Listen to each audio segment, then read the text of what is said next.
This is a glorious day. A day of judgment. My children!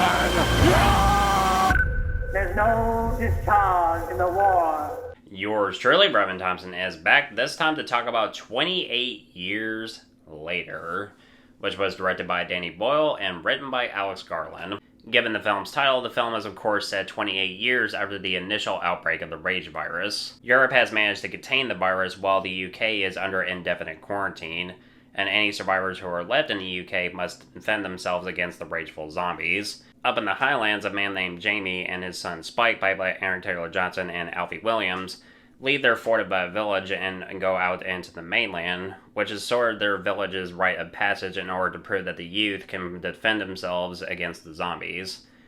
After Spike makes his first kill, they narrowly avoid the infected and make it back to the village. Spike's mother, Isla, played by Jodie Comer, however, has been feeling unwell for some time, and after hearing rumors of a doctor out in the mainland who's played by Fiennes, Spike decides to go back to the mainland with his mother in order to get her some help.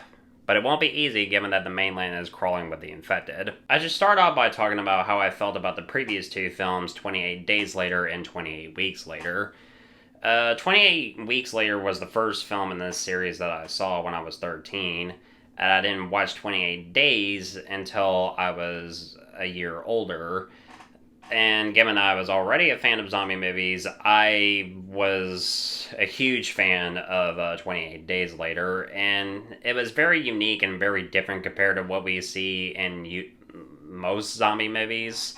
And seeing rage-filled, fast zombies, well, although some people are kind of like 50-50 on like what you would call these creatures, either the infected or zombies, because they're not zombies in the traditional sense. I mean, they're rage-filled, infected humans, but they're not undead, like common zombies that we see in, like, most zombie media. But 28, this series kind of, like, falls into certain tropes of the zombie genre.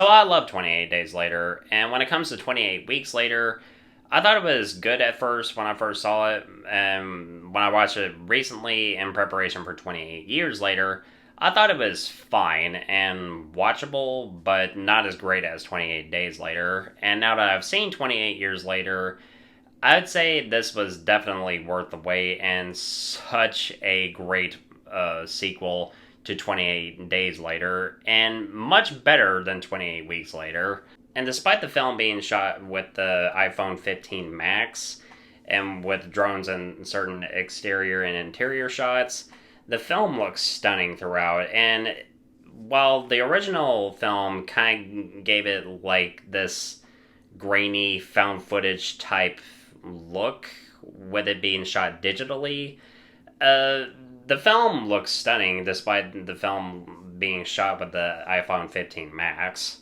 And given that the film is set 28 years after the initial outbreak, we were all like curious, like, how are the survivors going to be after all these years? Has the infected evolved over time? There are two mutated variants that we see in the film. There's the Alpha, which is a mutated zombie, which is stronger and more intelligent compared to the rest of the infected. And there's these, like, bloated type of zombies, which kind of look like the bloaters from The Last of Us. And I can already see, like, given certain story plot beats and that type of zombie, which I've mentioned earlier, some people are going to make some certain comparisons to The Last of Us. The cast deliver fantastic performances, the standout for me being Alfie Williams in his film debut as Spike. When it comes to new child actors in this day and age in Hollywood, they continue to blow me away, and he did not falter at once during the entire runtime. And of course you have Aaron Taylor-Johnson, who's only in like the first act of the film, and he appears briefly in the third act. Jodie Comer as Spike's mother, Isla. What happens to her over the course of the film, if for anybody who's had a mother who's like suffered from like some sort of like illness, I could definitely see this like tugging on your heartstrings, and this could be, I mean, this could be heartbreaking for certain viewers, and I couldn't help but tear up myself. Ralph Fiennes plays a doctor who lives in this temple, like, constructed from sterilized bones, which was definitely an interesting set piece, and given that the sequel is titled The Bone Temple, I can assume that this is also setting up something for the sequel, given that that 28 years later and the Bone Temple were shot back to back, since this is supposed to set up a new trilogy. And given that this already has like a great start, I'm looking forward to seeing where they'll follow on with this new trilogy. As for Ralph Fiennes himself, he's a fantastic actor, and I'm pretty sure I don't have to remind you all of that, given his filmography. And the Swedish soldier, who's played by Edvin Ryding, I hope I pronounced his name right, that Spike and his mother come across in the later half of the film, provided some extra bits of comedy, especially when it comes to the banter between him and Spike. As for the horror, it certainly delivers. I mean, there's intense chase scenes, there's some brutal kills, especially one that the Alpha pulls off with like one of the Swedish soldiers, and the way I can describe it, it's kind of like a Mortal Kombat fatality, I'll just say that.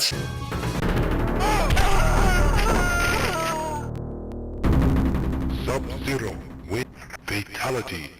Although it looks like the film has a clear 3-act structure, when it comes to the last few minutes of the film, I mean, it's clearly like leaving things off for the sequel, given that this film is part of a new trilogy.